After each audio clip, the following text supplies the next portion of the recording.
West Coast Cookbook and Speakeasy with Chef Justice Putnam. Netrootsradio.com.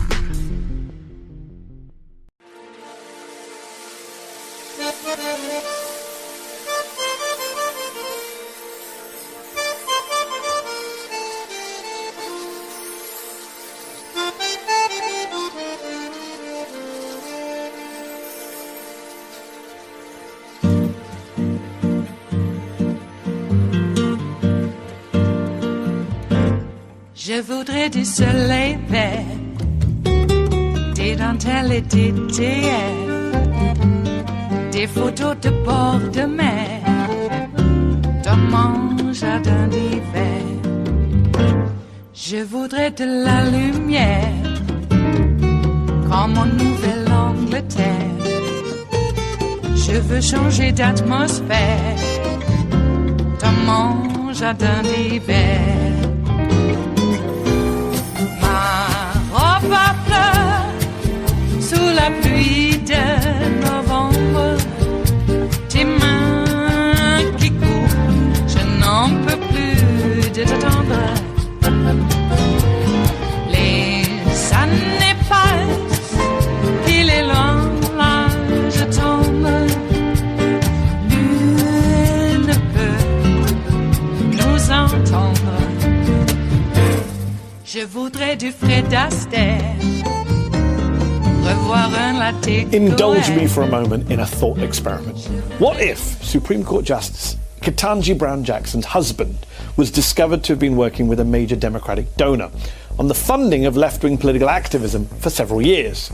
Say with, I don't know, right-wing villain and multi-billionaire George Soros? What would Fox do? What would the Republican Party do? They'd lose their mind. You would already have impeachment articles drawn up in the House against Justice Jackson, even though George Soros, contrary to what Republicans would like you to think, has actually done nothing wrong. Well, that is the subject of Politico's new reporting involving Supreme Court Justice Clarence Thomas, his wife Ginny, and the multimillionaire conservative judicial activist and lobbyist Leonard Leo. This comes on the back of the myriad Thomas scandals in recent memory, like when he failed to recuse himself from 2020 election-related cases, even though his wife Ginny Thomas has been accused of helping push the coup attempt in 2020. Then there was the ProPublica reporting this year, revealing how Thomas failed to disclose multiple trips on billionaire benefactor Harlan Crow's 162-foot yacht, flights on his private jet, and weeks at his private resort. Or the fact that Crow paid for his mother's house, where she still lives rent-free, or that he paid for his grandnephew's school tuition, who Thomas raised as his own son. That reporting forced him to amend his financial disclosure last month. And now a new Politico investigation is adding to that list, reporting that Ginny Thomas's web of ties to Leonard Leo is far deeper and more financially entangled than previously known. Heidi Przybyla, excuse me, my pronunciation is always bad, is a national investigative correspondent at Politico and is the author of that new report titled What Ginny Thomas and Leonard Leo Wrought, How a Justice's Wife and a Key Activist Started a Movement, and she joins me now. Heidi, this is an incredible deep dive from you. The chairman of the Senate Judiciary Committee issued a statement on your piece today and said we're living with the consequences of dark money's influence on the Supreme Court every day. What was the most striking thing you uncovered in your reporting? Well, there were a few striking things, Mehdi. Look, we've long known that Leonard Leo is the face of dark money behind the conservative Supreme Court movement. But what we found was that the collaboration between him and the wife of a Supreme Court Justice, Clarence Thomas's wife, Ginny, actually began just weeks before his decision in that Citizens United ruling, which would, of course, benefit those very groups. What we found also was that when that blew up, which was pretty quickly, Mehdi, when people found out that she is going to have her own dark money group, there was a lot of backlash to that.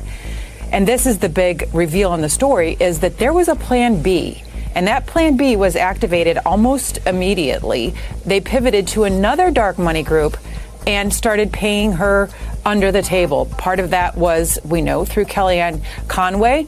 But the big question here, Mehdi, based on all of the documentation that I had 5 IRS experts look at, is did he ever stop paying her? What did he pay her for? Did this go on for years? Because unlike the first plan, Plan A, which was for them to have their own dark money group together, that blew apart, right?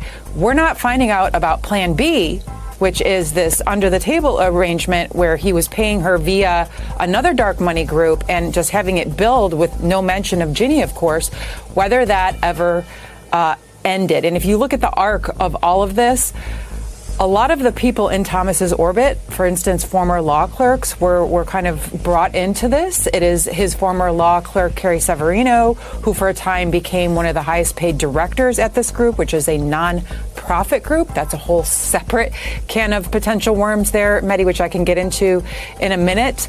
But it stands that we don't know what kind of work she did for this charitable group. It's supposed to be a charitable group. It's tax exempt, and whether the payments ever stop. Piece 2 is about nonprofit tax law, and I do not want to bore you all with this, but it is something that's super important because it's the subject of a D.C. Attorney General, Attorney General investigation right now is the potential abuse of nonprofit tax laws by Leo's network of dark money groups.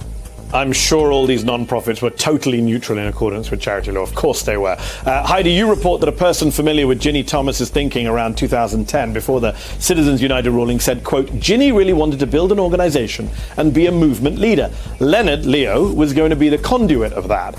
Do we have an idea of how much money Leo has directed to Ginny Thomas, or the timeline of when the payments began? The timeline of when the payments began, I might be able to be more helpful on. The full amount of the money, I made several passes at them on and asked both representatives for Thomas as well as Leonard Leo's group and got no answers on that. But the timeline is extremely interesting, and I encourage everybody to click inside the story because we worked hard to kind of distill that for you. However, it shows that to the month that the nonprofit experiment between Leonard and Ginny blew up, by the way, because of a phone call that she made to Anita Hill, which drew unwanted attention to her. But when that blew up, they pivoted immediately. I mean, like within days, Ginny Thomas filed paperwork to create her own for-profit group. And this group, the Judicial Education Project, which was used subsequently to pay her, was retroactively reactivated to a little bit earlier in the year. And the same amount of money, similar amount of money that she had made at her first stab at having her own nonprofit with Leonard, was then deposited into the Judicial Education Project. Of course, that is the problem. The actual essence of the problem with dark money is we have no idea what it was used for. Yes. There was some IRS reporting discrepancies about how much it actually took in that were flagged to me. I had to do a lot of work going through all of this tedious job of going through all of the IRS paperwork, and thank God for the IRS experts, including the former commissioner, who really helped me distill it. We are glad you did it. Heidi, you reported recently that Leonard Leo's network of non-profits, profitable groups, is a subject of a Washington, D.C. Attorney General investigation looking at whether Leo enriched himself and his friends. Do you have an update on that investigation at all? No update, because that was not something I think that the D.C. Attorney General really wanted out there in the first place. They prefer to keep these things quiet, but I did come upon that information, particularly because some of it included my prior reporting, and was able to inform people that there is this investigation ongoing of Leonard Leo and his broader orbit of nonprofits, because, Mehdi, within the 2 years after Leonard Leo went to a for-profit from his full-time role at the Federalist Society, $43 million went into his for-profit company. And again, we had trouble getting answers as to what kind of services were rendered for this money. And then secondly, there were just a lot of examples there of individuals setting up side LLCs who were friends of Leonard, including a very good friend who had taken in $7 million to his nonprofit even after its nonprofit status had been auto-revoked by the IRS. It is Tuesday, the 12th of September of 2023, and you are in West Coast Cookbook and Speakeasy. I am your chef de cuisine, Justice Putnam. Gunner the English Bulldog is our snoozing sous chef. Precious, our little Yorkie, is the door girl, and she will be seating you directly for our especially special daily special, Tarrytown Chowder Tuesdays, a small scant dash a mere pinch of hot smoked Hungarian paprika will make all the difference in the world. You know, the Spanish paprika does too, but there's a lot less of it, even though they've increased production.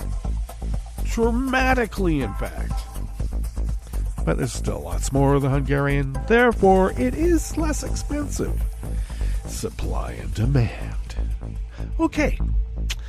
How are ya?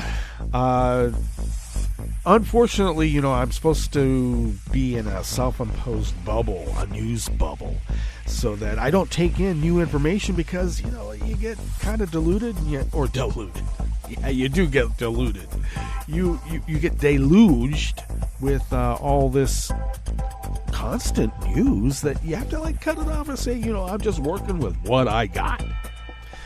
But I started to listen to the presser earlier with the cops out there trying to catch I guess he's called the Spider-Man, Batman escapee because he crab walked up a wall to escape, and he's become rather resourceful, almost like MacGyver. I'd call him Spider-Man MacGyver. But anyway, he's turned out to be armed, and yeah, that's, you know, it's getting worse, isn't it?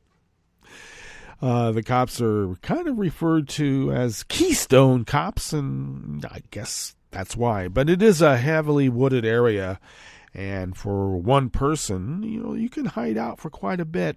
But yeah, now he's armed.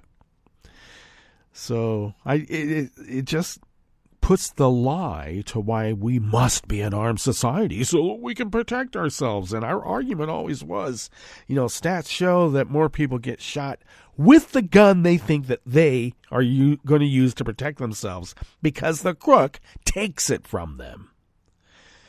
So here you got like an area that people feel safe. They go, hey, we don't have to worry. Everybody's got guns around here.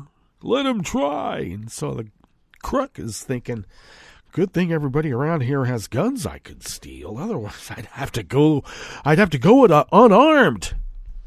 So he doesn't have to worry about being unarmed now because, well, it's like going into a gun store, picking what you want. Everybody's got one, or two, or three, or a whole arsenal. Now he has jacked vehicles and run out of gas. So was he able to get ammo? Because getting a gun is one thing, but getting the ammo also. So he may be stuck with just the ammo he has, which, depending on the type of rifle he has, may not be that much. Who knows? On the other hand, everybody's got like 30, 40... do they make 40 bullet clips? They could. I know they make 30. People call that a small clip now. It used to be 10, which I used to think was a big clip. 10 shots in like less than a second. That's a lot. But hey, the reason they made those guns, you know, so that you could spray an area, you don't have to be that good of a shot. Because Americans were known for going to war and not really being that good at shots. Now, if you watch our Hollywood movies, oh my God, we're Audie Murphy everywhere we go. Everybody is a good shot. Everybody's gone duck hunting, pheasant hunting. They know how to shoot. And even when people were supposedly know how to shoot so they could feed their families, they go to war, and the Americans weren't known for being accurate shots. Spray it with lead. Fill the area with lead. And so that's why we have the guns that we have. These rapid-fire, high-capacity magazines and all of that. Because we're shitty shots. That's what makes America great. If it wasn't for our incompetence, we wouldn't have been able to advance this technology, right? Apparently not. Okay. Well, that's what makes us humans. We invent tools to make up for our incapabilities. That could be. So, he's got a gun. Isn't that nice? Speaking of guns, it looks like we're going to have an impeachment. apparently the House Repugs have come upon some information because, they don't have any evidence. They're going to have like an inquiry so that they can hopefully, spread this thing along. And maybe some information will come in while they're doing the inquiry. That's what they're hoping for. And maybe, I think that maybe they got some information about both Joe and Hunter from Elon Musk because he had a personal conversation with Vlad about when to turn off Starlink again. Yeah. Musk has put out a little missive, a post, a tweet that he only has one passport, America, and he will fight and die for America. Yeah, give it up. You're working with Vlad and you're working with MBS. Unbelievable. And Trump and his son-in-law and his daughter getting all that money, $2 billion and more. Munchkin. I like to call him Munchkin. Munchkin is now DeSantis. He's a Nazi Munchkin. But Munchin, he got a bill. Jared gets $2 billion. And you know that Donnie, got some kicked up to him. And what was that for? Giving up Jamal Khashoggi when he was about ready to testify at a trial for the families of 9/11 victims in the trade towers because they were suing the Saudi government for killing their loved ones.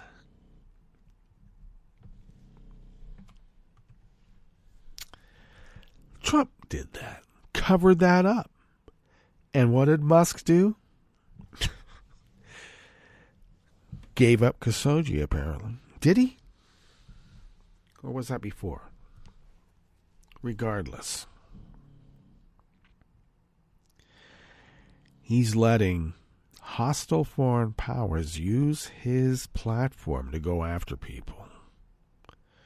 Rachel had a story on last night about Vlad sending his hit squads all over the place to kill people. Polonium poisonings. Any number of things. Getting mugged right outside the Kremlin. I've always been fond of the falls from a 5-story building. And why were they in that 5-story building? Oh, they were moving a piano. I'm serious. That was an excuse for one. He was helping move a piano into a condo he doesn't own or live in. Just happened to walk by. Oh, I'll help. And then he ostensibly fell out of that window. So I'm just giving a warning to old Ellen, or whatever your name is. There's always a 5-story window waiting for whomever deals with Vlad. Always. Dear friend, intimate friend, or foe, there's always a 5-story window waiting for you. Let that be not so much a warning, but some advice. Okay? And it can be a warning, too. All right. Why don't we give you a rundown on what we have in store for you here for this fabulous Tarrytown Chowder Tuesdays. One other note. We do roast the corn. Oh, yes, there is corn. Roasted corn in the chowder.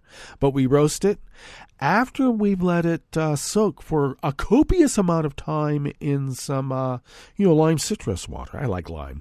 You could put lemons and limes. But sometimes I just like to use lime and salt. Soak the hell out of it in the husk. Roast the corn in the husk. And then take those kernels right off and put them in the chowder. So for those of you who might have some corn intolerance, we got corn in the chowder. All right. What do we have in store for you here in the Bistro Cafe of West Coast Cookbook and Speakeasy? Yeah, that bombshell report by Heidi Perbsala. Yeah, she's back. Exposes payments to Ginny Thomas from the face of dark money, Leonard Leo. There's a lot of corruption, and it seems to be wholly on their side. But that's how fascism works. fascism cannot exist without this level of corruption. It's an historical fact. On the rest of the menu, Zuckerberg's Threads, that's the meta text-based social platform, is blocking searches related to COVID and vaccines as hospitalizations jumped 16% last week after a steady rise since July. Arkansas Governor Sarah Huckabee Sanders' proposal to restrict the public's access to records about her administration, travel, and security stumbled at the outset of a special legislative session. And California lawmakers approved the nation's most sweeping emissions disclosure rules for big business. Wow, they're not going to be happy about that. And they're not. After the break, we move to the chef's table, where Canadian federal prosecutors argued that a man charged with murdering 4 Muslims was inspired by white nationalism. We have a disease in America, and apparently it's spreading. And the United Kingdom is resisting calls to label China a threat, following claims a Beijing spy worked in Parliament. All that and more on West Coast Cookbook and Speakeasy. Bon appetit.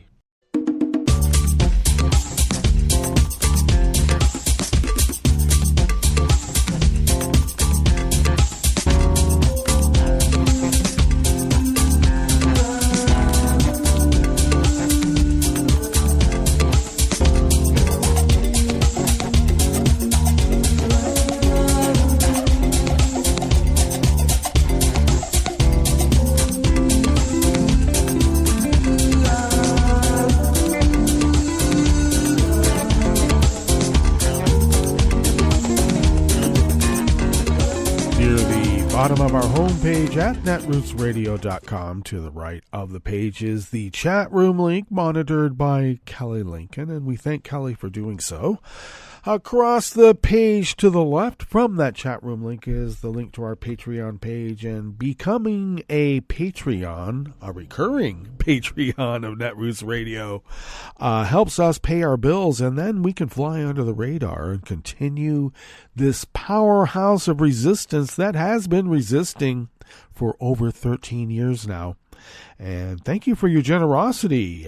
People have become a recurring Patreon by sending us once a month what they would have spent on an espresso-type coffee drink, thereby buying us a coffee once a month. And then we take those funds, pool it, and pay these ever-increasing bills. Boy, ISPs, everything. Even had to get a new computer in the duration, a couple of them, since we've been running 24/7, 365.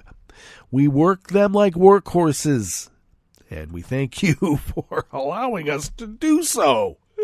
Anyway, once again, if you could afford to send us what you might spend on an espresso-type coffee drink once a month, it really does help us pay our bills. And thank you. If you would like to follow Netroots Radio on Twitter, or calling it that still, and you can also find us on Mastodon, Spoutable, soon to be Blue Sky. I see that he being Tom, hasn't got us on Blue Sky yet, but he will. And you can find us on those platforms by going to @Netroots Radio. And thank you, Tom, for taking care of those. Follow me on Twitter, Mastodon, Spoutable, Blue Sky, Instagram, Tumblr, @Justice Putnam. I'm at Justice Putnam most everywhere, or simply Justice Putnam. Anyway, I post the show notes and links diary on Daily Codes 10 minutes before showtime, and if you happen to follow my social media feeds, there's a quick link to get to all of those show notes and links diaries, because they're just right there on Daily Codes, and there's the link if you follow my social media feed. So do. And when you get to read the actual articles, you can check up on me and find out how humorless I really am. As if you don't already know. But anyway, I humor myself. Okay. You can also follow the show on Twitter, and it's just a placemat. We're going to make it a lot better on the other platforms. But on Twitter, you can find the show at Cookbook West.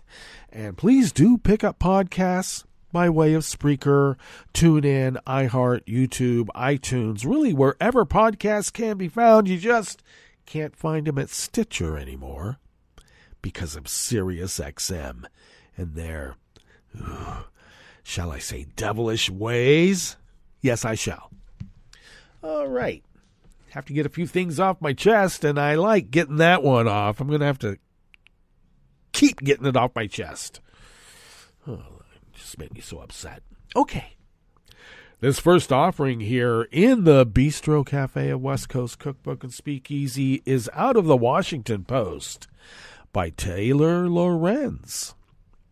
Now, Instagram's text-based social platform Threads last week rolled out its new search function, a crucial step toward the platform's expansion and one that would give it more parity with X, formerly known as Twitter.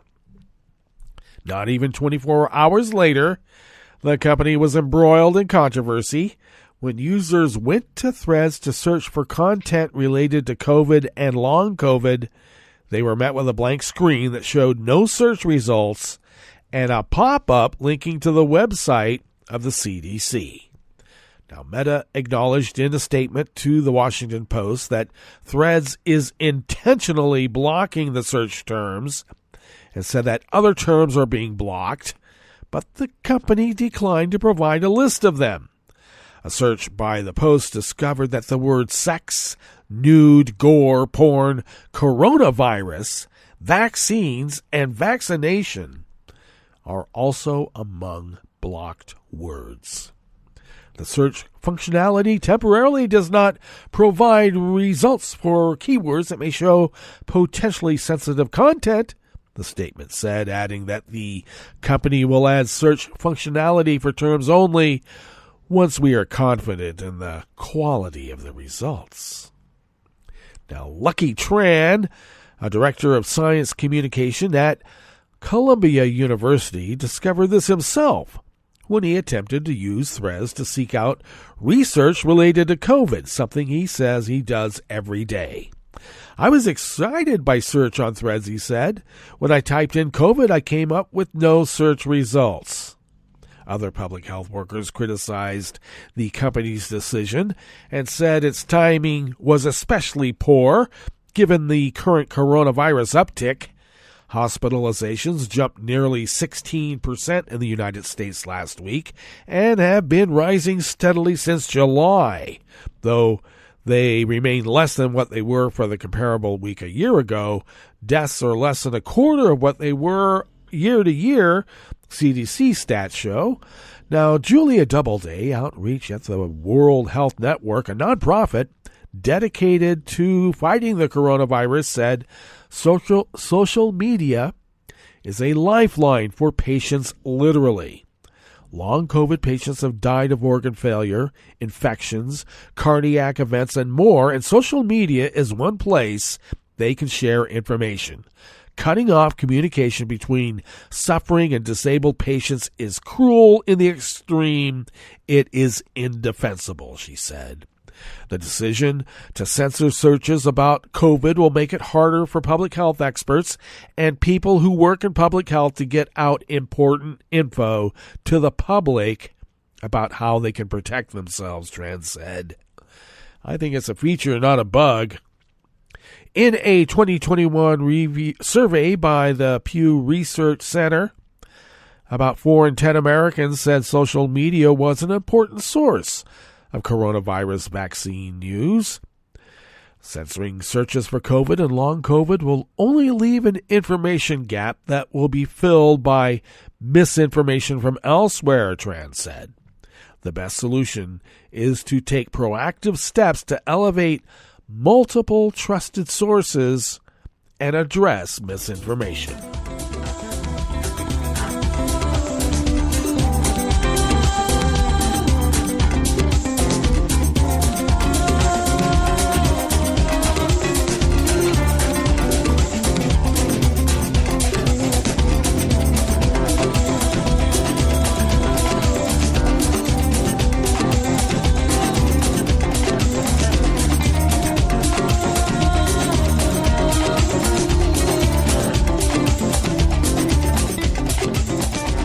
Andrew DeMilo of the Associated Press brings us this next offering here in the Bistro Cafe of West Coast Cookbook and Speakeasy, Tarrytown Chowder Tuesdays. Arkansas Governor Sarah Huckabee Sanders' proposal to restrict the public's access to records about her administration, travel, and security stumbled at the outset of a special legislative session that convened yesterday, Monday, with lawmakers trying to rework the legislation in face of growing criticism that it erodes the state's open records law. Well, it does. The House and Senate ended the day without any action on the legislation, one of several items Sanders placed on the agenda for the special session she announced on Friday. The Senate scuttled plans to hold a committee hearing last night on the bill, as lawmakers worked on revising the proposed changes to the state's Freedom of Information Act.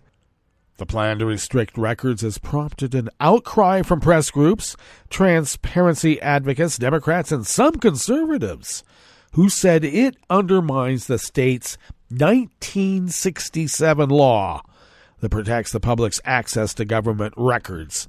Opponents have also questioned the need for quickly pushing for the legislation in a special session.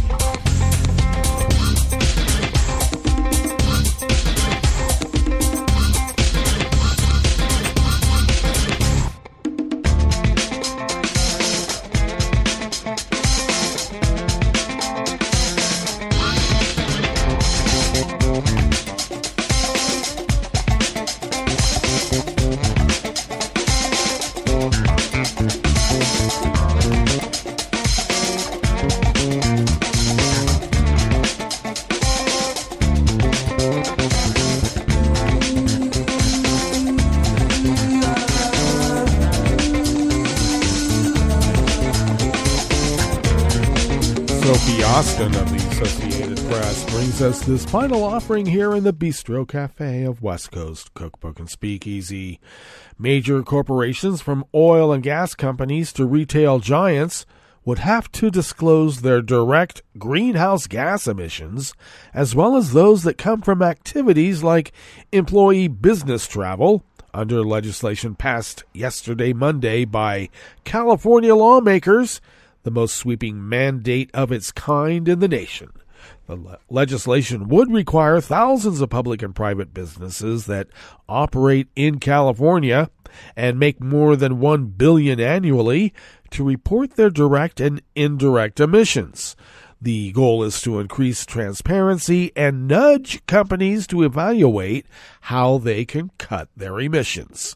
The legislation was one of the highest-profile climate bills in California this year, racking up support from major companies that include Patagonia and Apple, as well as Christiana Figueres, former executive secretary of the UN convention behind the 2015 Paris Climate Agreement. The bill still needs final approval by the state Senate before it can reach Gavin Newsom's office. Lawmakers backing the bill say a large number of companies in the state already disclose some of their own emissions, but the bill is a controversial proposal that many other businesses and groups in the state oppose and say will be too burdensome. Oh, wah. Newsom declined to share his position on the bill when asked last month. His administration's director of finance opposed it in July, saying it would likely cost the state money that is not included in the latest budget. Newsom has advanced California's role as a trendsetter on climate policies by transitioning the state away from gas-powered vehicles and expanding wind and solar power. By 2030, the state has set out to lower its greenhouse gas emissions by 40% below what they were in 1990. Well, that brings us to our break, and when we get back from that break, we will go through weather from around the world, and we will finish up with the stories that we have curated for you today. You are listening to West Coast Cookbook and Speakeasy, and we will be right back. You are listening to netrootsradio.com. Please hang up and try again.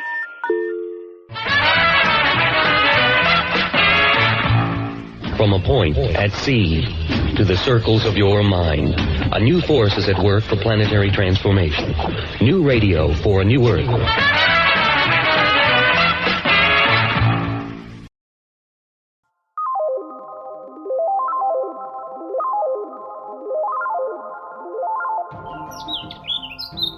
Have you ever wondered what songbirds are actually saying to each other with all of their chirping? Or what your cat could possibly be yowling about so early in the morning? Well, powerful new technologies are helping researchers decode animal communication and even begin to talk back to non-humans. Advanced sensors and artificial intelligence might have us at the brink of interspecies communication. Today, we're talking about how scientists are starting to communicate with creatures like bats and honeybees, and how these conversations are forcing us to rethink our relationship with other species. I'm Kelso Harper, multimedia editor at Scientific American. And I'm Sophie Bushwick, tech editor. You're listening to Science Quickly. Hey, Sophie. Hi, Kelso. So, you recently chatted with the author of a new book called The Sounds of Life, How Digital Technology is Bringing Us Closer to the Worlds of Animals and Plants. Yeah, I had a great conversation with Karen Bacher, a professor at the University of British Columbia and a fellow at the Harvard Radcliffe Institute for Advanced Study.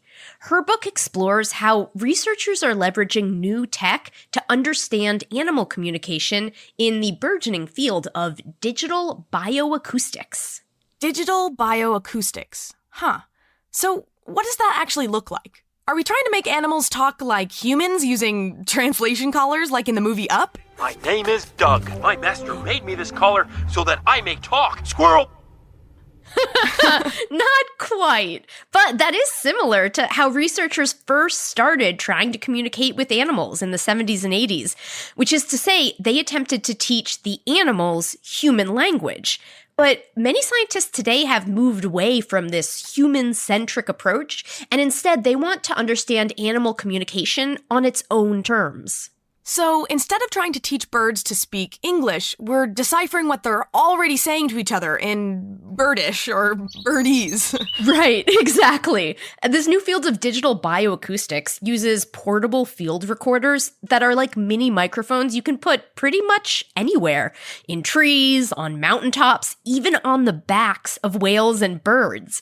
They record sound 24/7 and create oodles of data, which is where artificial intelligence comes in. Researchers can apply natural language processing algorithms, like the ones used by Google Translate, to detect patterns in these recordings and begin to decode what animals might be saying to each other. Wow, that is wild. So, what have scientists learned from this so far? One of the examples Karen gives in her book is about Egyptian fruit bats. A researcher named Yossi Yovel recorded audio and video of nearly 24 bats for 2.5 months. His team adapted a voice recognition program to analyze 15,000 of the sounds, and then the algorithm correlated specific sounds to certain social interactions in the videos, like fighting over food or jockeying for sleeping positions. So this research, combined with some other related studies, has revealed that bats are capable of complex communication. All I remember being taught was that bats make high-pitched sounds to echolocate as they fly around. But it sounds like there's a lot more to it than that. Yes, definitely.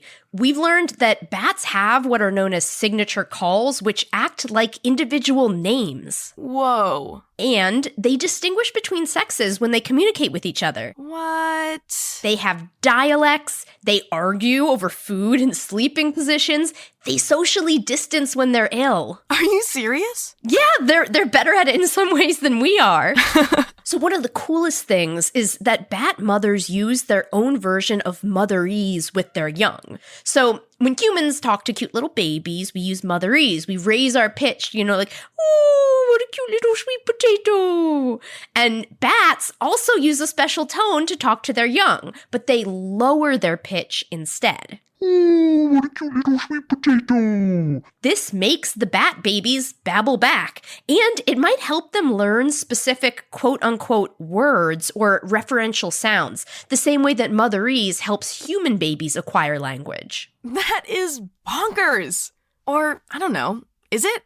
Do I just think it is because I've been caught in that trap of thinking that humans are somehow completely different from other animals, and we have a, uniquely sophisticated way of communicating? Are we learning that we might not be quite as special as we thought? Kind of, yeah. This work is raising a lot of important philosophical questions and ethical ones, too. For a long time, philosophers said we would never be able to determine if animals can be said to have language, let alone be able to decipher or speak it. But these new technologies have really changed the game. One thing that Karen said during our interview is that we can't talk to bats, but our computers can. You and I can't hear, let alone keep up with, the fast, high-pitched communication between bats, and we certainly can't speak it ourselves, but electronic sensors and speakers can. And with artificial intelligence, we can begin to trace patterns in animal communication that we never could before. People still debate the question of if we can call it animal language, but it's becoming clear that animals have much more complex ways of communicating than we thought before. Apparently. What other examples of this can you find in the book? Karen also told me the story of a bee researcher named Tim Landgraf. So, honeybee communication, very different from our own. They use not just sounds, but also the movements of their bodies to speak. So, have you heard of the famed waggle dance? Yeah, is that the one where the bees shake their fuzzy little butts in different directions to explain where to find nectar? That's the one! But the waggle dance is just one form of honeybee communication. Landgraf and his team used a combination of natural language processing, like in the bat study, and computer vision, which analyzes imagery, to decipher both the sounds and the wiggles of bee chatter. They're now able to track individual bees and predict the impact of what one bee says to another. That is so cool. Yeah, they have all sorts of specific signals that the researchers have given these funny names. So bees toot and quack. They have a whooping sound for danger, piping signals related to swarming, and they use a hush or stop signal to get the hive to quiet down. Wow, I love the image of a quacking bee. Landgraf's next step was to encode what they learned into a robotic bee, which he called, drumroll please, RoboBee! Classic. After 7 or 8 prototypes, they had a RoboBee that could actually go into a hive, and then it would emit commands like the stop signal, and the bees would obey. That is bananas! Just one step closer to the very science-based world of Bee Movie. The height of cinematic achievement, truly. I gotta say something. You like jazz? Well, before we wrap up, is there anything else from your conversation with Karen that you'd like to add? I'd love to end on one quote from her. She said, "The invention of digital bioacoustics is analogous to the invention of the microscope." Whoa. The microscope opened up an entire new world to us and laid the foundation for countless scientific breakthroughs visually. And that's what digital bioacoustics is doing with audio for the study of animal communication. Karen says it's like a, quote, planetary scale hearing aid that enables us to listen anew with both our prosthetically enhanced ears and our imagination. What a great analogy. Yeah, it'll be really interesting to see where the research goes from here and how it might change the way we think about the so-called divide between humans and non-humans. Yeah, I'm already questioning everything I thought I knew. Well, Sophie, thank you so much for sharing all of this with us. Squeak, squeak, buzz, buzz, my friends. And a buzz, buzz right back to you. If you're still curious, you can read more about this on our site in Sophie's Q&A with Karen Bacher, and of course in Karen's new book, The Sounds of Life. Thanks for tuning in to Science Quickly. This podcast is produced by Jeff Delvicio, Tuli Cabose, and me, Kelso Harper. Our theme music was composed by Dominic Smith. Special thanks today to Martin Benchick of Nottingham Trent University and James Nye at the University of California, San Diego for providing excellent examples of honeybee toots and quacks and whoops. Don't forget to subscribe, and for more in-depth science news, features, podcasts, and videos, head to scientificamerican.com. For Scientific American's Science Quickly, I'm Sophie Bushwick. And I'm Kelso Harper. See you next time.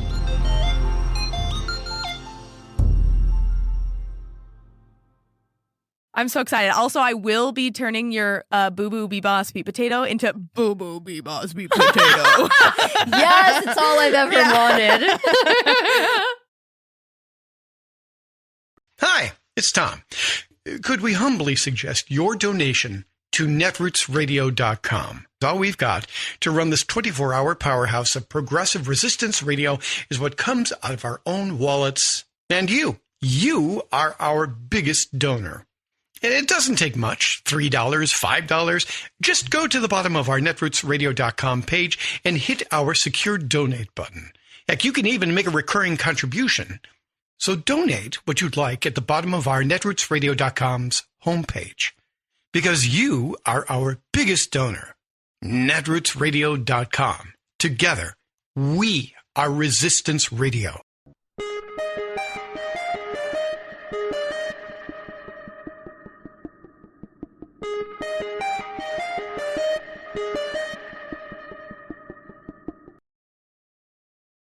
Can you be banned from voting when you're 90 because of a crime you committed when you were 18? I'm Bill Newman, and this is the Civil Liberties Minute. 15 states have a lifetime ban on voting as part of their punishment for various crimes. Note, 35 states don't.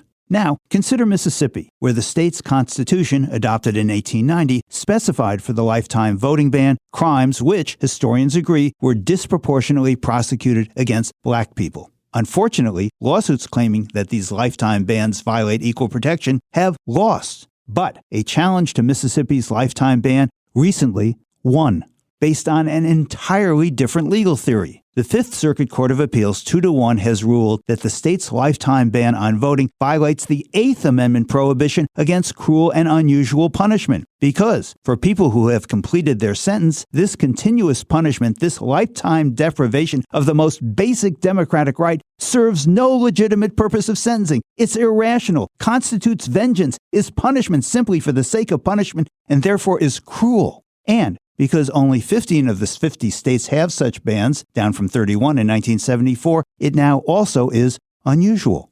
The dissent said the legislature can have a voting ban if it wants one, and the state attorney general has vowed to appeal. So, the case is likely headed to the Supreme Court. The Civil Liberties Minute is made possible by the ACLU, because freedom can't protect itself. I'm Rick Smith, and this is Labor History in 2. On this day in labor history, the year was 1997. That was the day that Union Square in New York City was named a National Historic Landmark. Republican Governor George Pataki explained the importance of the park in a press release. It is only fitting that the National Park Service should recognize Union Square Park's long history as a focal point for political expression. New York is proud that the first Labor Day parade took place here in Union Square Park more than 100 years ago, establishing a tradition that spread across the nation. Although the park was very important to the labor movement, that was not why it was known as Union Square. The park got its name because it was the place of intersection or union of two busy New York roads, what are today Broadway and 4th Avenue. In 1831, the open space at the intersection was declared a public space. The space became an important location for labor rallies and political demonstrations. In 1882, the first Labor Day parade in U.S. history marched through the square, 10,000 workers waving their banners high. In 1911, union workers again gathered at Union Square to protest after the Triangle Shirtwaist Factory fire killed 146, mostly young women and girls, some garment workers as young as 11 and 14 years old. In the later 1920s, the park was demolished demolished for construction of the New York subway. But the space continued to be important to the city's union movement. In 2002, a series of 22 bronze plaques were dedicated at the park to tell the history of Union Square. One of those plaques tells of the first Labor Day parade. Another is a collage of images of labor demonstrations and sheet music of labor songs. Labor History in 2 brought to you by the Illinois Labor History Society and The Rick Smith Show.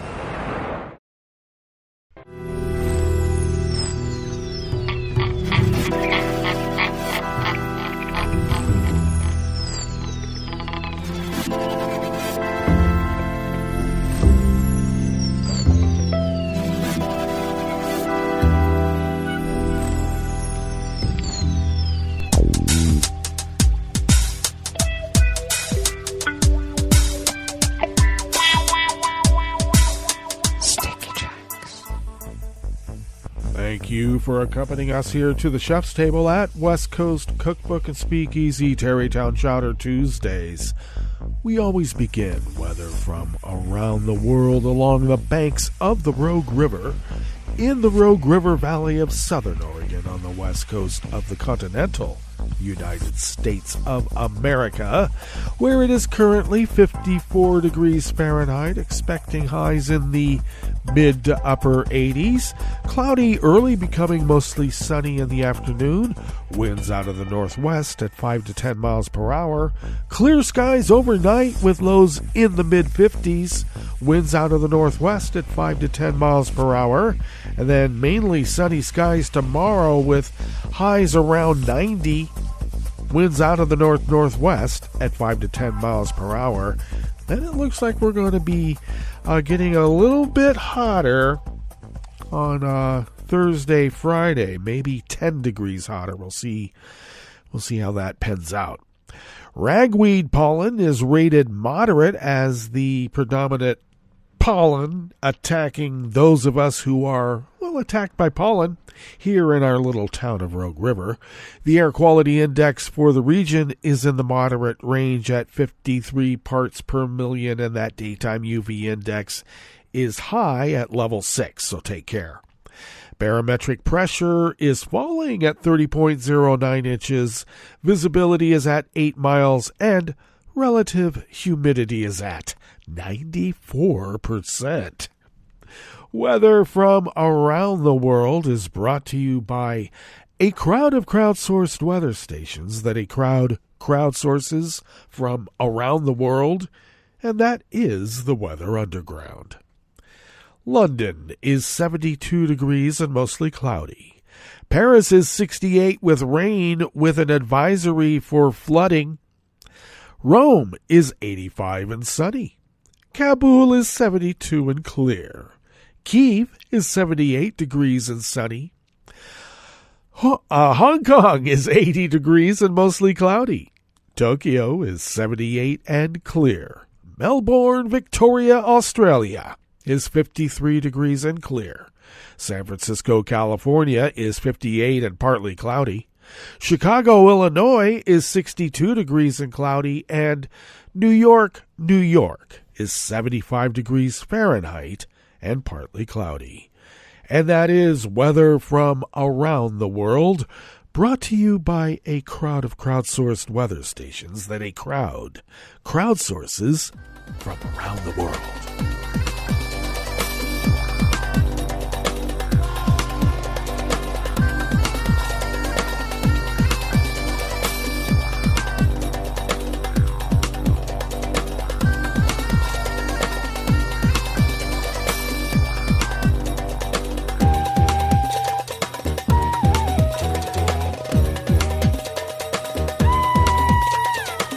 At the Associated Press brings us this first amuse-bouche here at the chef's table at West Coast Cookbook and Speakeasy, Tarrytown Chowder Tuesdays. Canadian federal prosecutors argued that a man facing murder charges in the deaths of 4 members of a Muslim family was motivated by white nationalist beliefs as they branded the attack an act of terrorism.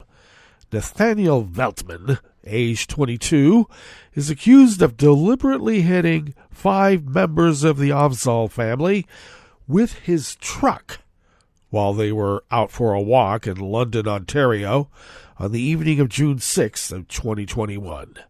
Federal prosecutor Sarah Sheikh said in her opening statement yesterday, Monday, that Veltman planned his attack for 3 months before driving his Dodge Ram truck directly at the Muslim family.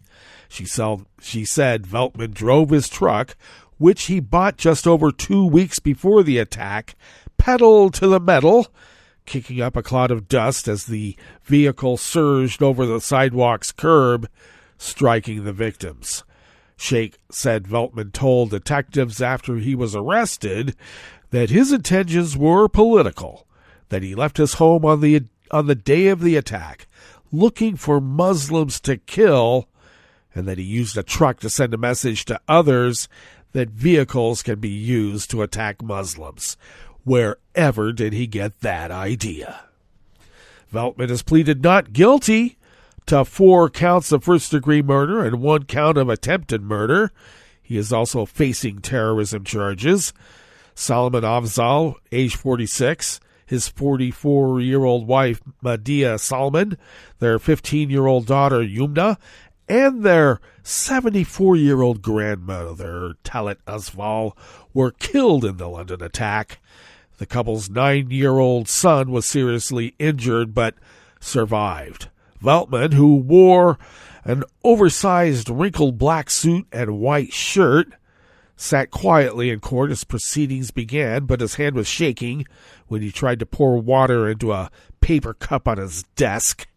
His lawyer, Peter Ketchum, took the jug and filled his cup with some water. The trial is expected to last about 8 weeks.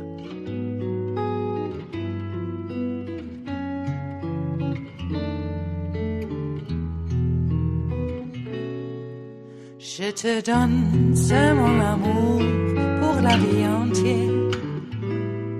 La promesse de me trouver à tes genoux. Aussitôt que tu m'appelles, rester toujours fidèle. C'est tout, c'est tout. Je te donne tous mes printemps, mes étés de mer. Mes automnes, quand les feuilles tombent partout. Si ce n'est pas une bonne affaire, je te donne tous mes hivers. Jill Wallace of the Associated Press brings us this final amuse-bouche here at the chef's table at West Coast Cookbook and Speakeasy.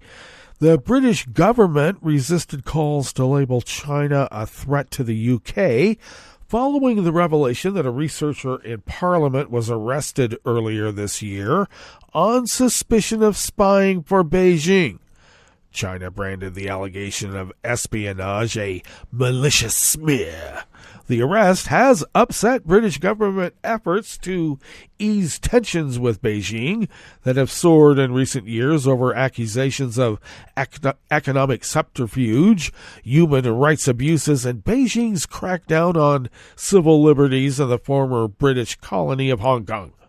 UK Business Secretary Kemi Badenoch said Britain should avoid calling China a foe or using language that could escalate tensions. China is a country that we do a lot of business with, Badenoch told Sky News. China is a country that is significant in terms of world economics. It sits on the UN Security Council. We certainly should not be describing China as a foe, but we can describe it as a challenge.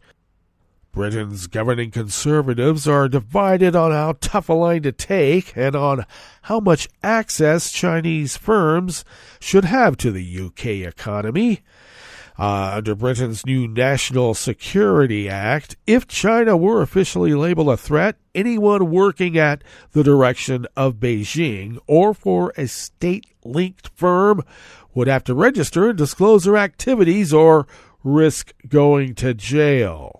Conservative hawks renew their calls for a tougher stance after the Metropolitan Police confirmed over the weekend that a man in his 20s and a man in his 30s were arrested in March under the Official Secrets Act Neither has been charged, and both were released on bail until October, pending further inquiries. The two have maintained complete innocence. We'll see how this shakes out in the future. And that brings us to the end of our broadcast period for the day. But you do know Netroots Radio broadcasts on, and we will meet up here tomorrow for Smothered Benedict Wednesdays. So do stay tuned to Netroots Radio all day and all night for all the breaking news as it breaks. And we will meet up here tomorrow, right here in West Coast Cookbook and Speakeasy. Bon appetit.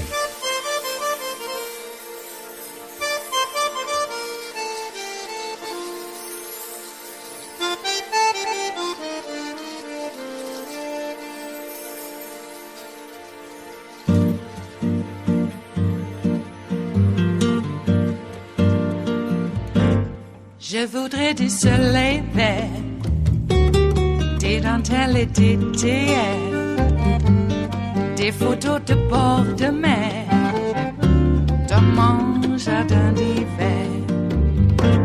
Je voudrais de la lumière, comme en Nouvelle-Angleterre. Je veux changer d'atmosphère, dans mon jardin d'hiver. À fleurs, sous la pluie de novembre, tes mains qui courent, je n'en peux plus de t'attendre. Les années passent, qu'il est loin, là je tombe. Nul ne peut nous entendre. Je voudrais du Fred Astaire, revoir un latte Goer. Je voudrais toujours te plaire dans mon jardin d'hiver. Je veux déjeuner par terre, comme au long de golfe clair, t'embrasser les yeux ouverts dans mon jardin d'hiver.